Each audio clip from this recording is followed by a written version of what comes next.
जब पृथ्वी के बनने की प्रक्रिया और पृथ्वी के इतिहास के बारे में पढ़ाया जाता है, तब प्री कैम्ब्रियन काल के बारे में भी बताया जाता है।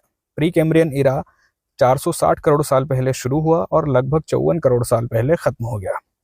इस इरा में ही पिघली हुई पृथ्वी ठोस होकर ठंडी हुई, उसे आकार मिला, पृथ्वी पर वायुमंडल, महासागर और स्थलमंडलों की रचना हुई और सबसे जरूरी बात, पृथ्वी पर प्रारंभिक जीवन भी प्री कैम्ब्रियन काल में ही आया।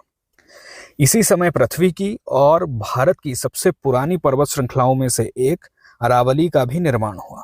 इसका निर्माण लगभग 250 करोड़ साल पहले से लेकर 150 करोड़ साल पहले तक बताया जाता है। यह एक वलित पर्वत है, यानी प्लेट कोलिजन से इसका निर्माण हुआ है। दो प्लेटों के टकराने से अरावली का निर्माण हुआ है। तकनीकी भाषा में अरावली का निर्माण पुराने प्री कैम्ब्रियन क्रेटोनिक कोलिजन और रिफ्टिंग प्रक्रियाओं के कारण हुआ है।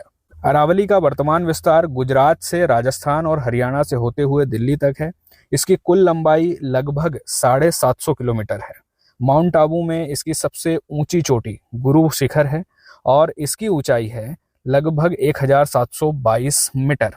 माउंट आबू में ही जैन तीर्थ है और यहाँ पर अनेक मंदिर है, जिनमें दिलवाड़ा मंदिर सुप्रसिद्ध है। अरावली से लूनी नदी, साबरमती नदी और बनास जैसी महत्वपूर्ण नदियां निकलती है।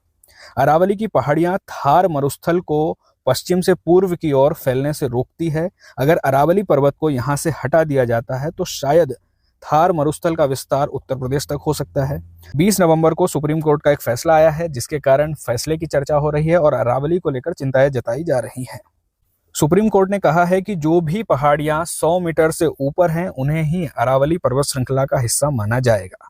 अब इससे होगा क्या कि जो भी पहाड़ियां 100 मीटर से नीचे की है, उनमें खनन आसानी से हो सकेगा और इस क्षेत्र में खनन माफिया को लेकर भी चिंताएं जताई जा रही हैं।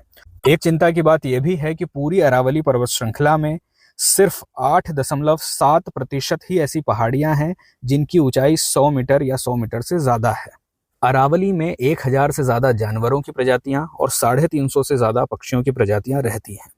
अरावली के खत्म होने का मतलब है थार का विस्तार होना और इन हजारों पशु पक्षियों की प्रजातियों का नष्ट होना। अरावली में कुछ महत्वपूर्ण डैम भी है जो राजस्थान के सूखे इलाकों में पानी की आपूर्ति करते हैं, राजस्थान के सूखे इलाकों की प्यास बुझाते हैं। इन सभी बातों को लेकर अरावली पर्वत श्रृंखला की चर्चा भी हो रही है और चिंताएं भी जताई जा रही हैं।